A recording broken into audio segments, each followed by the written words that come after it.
Olá, estamos de volta com o Senado agora. A semana de votações no plenário deve ser intensa. Além dos projetos da reforma política, os senadores devem apreciar parte da Agenda Brasil. A recondução do Procurador-Geral da República também está na pauta. A sabatina de Rodrigo Janot, indicado pela presidente Dilma Rousseff para mais 2 anos de mandato na Procuradoria-Geral da República, está marcada para as 10 horas da manhã da próxima quarta-feira na Comissão de Constituição e Justiça. Se aprovada, a indicação segue para o plenário, o que deve ocorrer no mesmo dia. Estão previstas também votações da reforma política e da chamada Agenda Brasil, como o projeto do senador Randolfo Rodrigues, que permite o retorno ao país de recursos de brasileiros no exterior que não foram declarados. Esse é um ponto que está amadurecendo para ser votado. Outro ponto que pode ser votado é a própria emenda constitucional que vincula recursos para a equalização do ICMS. Então são questões importantes que dizem respeito à melhoria do ambiente econômico e arrecadação no país. Na agenda das comissões estão previstas diversas atividades, entre elas a reunião da CPI do assassinato de jovens. Nesta segunda-feira, às 19h30, a CPI recebe as Mães de Maio, grupo de mulheres cujos filhos desapareceram durante a ditadura militar argentina. Também nesta segunda-feira, às 18h, a subcomissão da mineração recebe especialistas para debater o novo marco regulatório do setor. A proposta ainda está na Câmara, mas os senadores decidiram antecipar a discussão.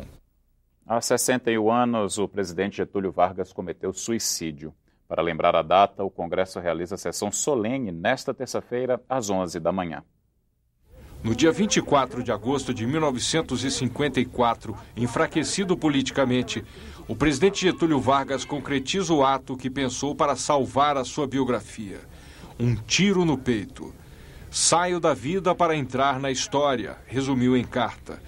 O gaúcho de São Borja, líder da Revolução de 30, ditador do Estado Novo e presidente eleito em 1950, enfrentava forte campanha promovida por opositores, militares e empresários. O suicídio evitou a deposição. Ele seria expulso do poder pela segunda vez, seria deposto. E aí nós entraríamos no campo do imponderável. Eu tenho a impressão que haveria, como aconteceu com a morte dele, uma espécie de comoção nacional. Essa comoção que ocorreu a partir do momento que o anúncio do suicídio do presidente chegou aos ouvidos da população brasileira é que impediu por 10 anos que nós tivéssemos uma ruptura na ordem institucional brasileira. Ou seja, o golpe que deveria acontecer em 54 só veio ocorrer em 64. Para o historiador, Vargas foi adepto do pensamento positivista do século XIX. Portanto, não era exatamente um democrata. Aquela ideia de ordem como essencial ao progresso é alguma coisa que está muito introjetada em Vargas. Tanto que a parte mais promissora do seu regime é o período centralizador, que começou já em 1930 e que vai atingir a dimensão máxima a partir de novembro de 37. Quer dizer, aí com um Estado forte, um Estado autoritário, ele consegue governar o Brasil e lança as bases da modernização do país.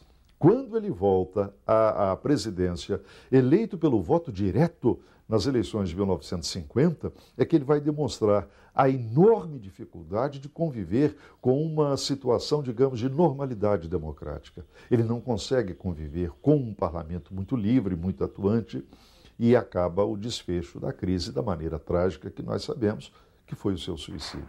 Vargas deu grande impulso à industrialização do país e implantou os direitos sociais. Eu tenho a impressão que uma frase já batida, e que se dizia também na época, é absolutamente correta para definir Getúlio. O pai dos pobres e a mãe dos ricos. Ou seja, mais do que ninguém, ele conseguiu fazer essa ponte entre o grande capital, inclusive dando ao capitalismo brasileiro condições de se desenvolver, mas ao mesmo tempo percebendo que esse capitalismo teria que ter uma face mais humana. E essa face mais humana ele traduz pela legislação social e pela criação do trabalhismo daqui a pouco. A Comissão de Direitos Humanos do Senado também vai lembrar o suicídio de Getúlio Vargas. A reunião, que vai discutir o trabalhismo no Brasil, está marcada para as 8h30 desta terça-feira.